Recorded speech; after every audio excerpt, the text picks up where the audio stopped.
আসসালামু আলাইকুম। আজকের ভিডিওটা হচ্ছে যখন কলম ঢালাই দিবেন তার আগের মুহূর্ত। কলম ঢালাই দেওয়ার আগের মুহূর্তে স্টিল বোর্ড করা হয়েছে। এই যে স্টিল বোর্ড করে এটা প্রত্যেকটা স্ক্রুপ সিস্টেম টাইট দেওয়া হয়। টানা দেওয়ার জন্য দেখেন এই যে এটা ব্যবহার করা হয়েছে। টানা দেওয়ার জন্য এইখানে এটা ব্যবহার করা হয়েছে। প্রত্যেকটা টানা এইভাবে ব্যবহার করা হয়েছে। আপনি চাইলেও এই স্টিল শাটারিং বোর্ড নাড়তে পারবেন না, হাত দিয়া হোক আর এভাবে নাড়াচাড়া করতে পারবেন না। এটার ভিতরে কিন্তু সাধারণত এই মোবিল দেওয়া হয়।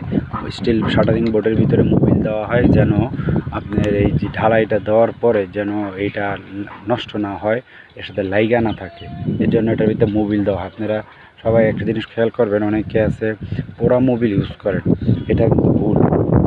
মোবিলটা ইউজ করলে কি হয়, আপনার এই ঢালাইটা একদম কালো হয়ে যায়, মনে হয় যে রং করা হয়েছে এরকম কালো হয়ে যায়। এই ভুলটা কেউ করবেন না, এই ভুলটা সাধারণত কেউ করবেন না।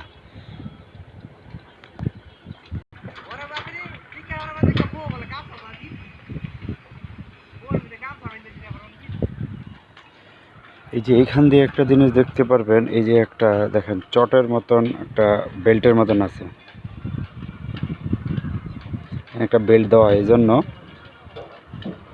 ঝুট বেল্ট, এটার নাম হচ্ছে ঝুট বেল্ট।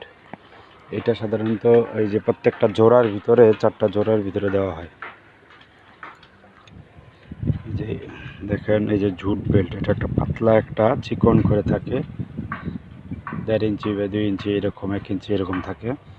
এটা ঝুট বেল্টটা ভিতরে দেওয়া হয়েছে এই জন্য যে ঢালাইয়ের কোনো সিমেন্ট যেন বের হইতে না পারে কোনোভাবেই, কোনো ফাঁক দিয়ে বের হওয়ার কোনো অপশন নেই।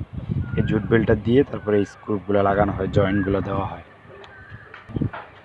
ধন্যবাদ। অন্য এক ভিডিও নিয়ে আবার আসবো।